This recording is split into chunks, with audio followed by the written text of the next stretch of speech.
Alright, to start off, you'll need to remove any previous floor liners from your vehicle. And then I highly recommend you vacuum the carpet underneath to allow the bottom layer of the floor mats to grip firmly to your vehicle. Next, it helps to move the seat back for both the driver and passenger side when installing the floor mats. Then, the floor mat will simply slide right into place. If applicable, aligning the grommets on the floor liner with the metal connectors on your vehicle's floor will help you nail the fit.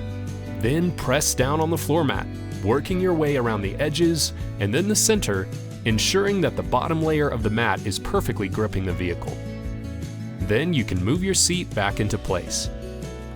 Repeat this process for the passenger side of the vehicle. For the second row floor liner, simply insert the entire piece into the back. Now, depending on your vehicle's make and model, you might have been supplied 3 pieces instead of just 1, so if that's the case, insert the center hump piece first, followed by the 2 side floor liners.